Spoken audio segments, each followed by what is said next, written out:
रहीम। मैं आज आपको ईसीजी के बारे में बताऊंगा। ईसीजी इलेक्ट्रोकार्डियोग्राम है। हमारे दिल से कोई बरकी लहरें निकलती हैं जो आपको नज़र नहीं आती हैं, फील नहीं होती, लेकिन जब हम उनको एक मशीन के थ्रू एक पेपर पे ले आते हैं तो एक हमारी शक्ल बना देती हैं, जिसको हम ईसीजी कहते हैं। ये ईसीजी बड़ा सिंपल बेसिक टेस्ट है।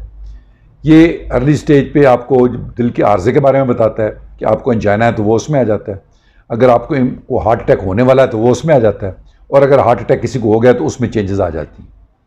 एक तो आर्जा कल्ब के लिए बताता है, दूसरा में ये बताता है कि दिल का साइज़ आपका बड़ा है या नहीं बड़ा, तीसरा आपकी दिल की रफ्तार रेगुलर है या इरेगुलर है वो बता देता है, और रफ्तार कितनी है वो बता देता है।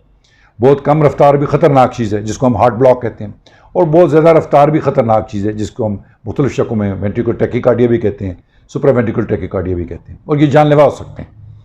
तो ईसीजी वो एक बेसिक टूल है कार्डियोलॉजिस्ट के पास, हार्ट स्पेशलिस्ट के पास, जिसको आप करते हो इसका कोई नुकसान नहीं है। आप लीड्स लगा के एक पेपर पे उसकी इलेक्ट्रोकार्डियोग्राम बड़े आराम से, और उसमें हो सकता है ये नॉर्मल हो, लेकिन नॉर्मल होने का ये मतलब नहीं है कि दिल की बीमारी नहीं है, दिल की अंडरलाइंग बीमारी हो सकती है। तो हमारे यहाँ जो आर्जा कल्ब है वो उस पर आ जाता है, दिल के वैल्व्स अगर तंग हैं, लीक हैं, वो थोड़ा बहुत इसमें आ जाते हैं, दिल का साइज़ बड़ा है तो वो उसमें आ जाता है, और जो मैंने आखिर में कहा जो हार्ट की रफ्तार है कम हो या ज़्यादा हो वो इस पर आ जाती है।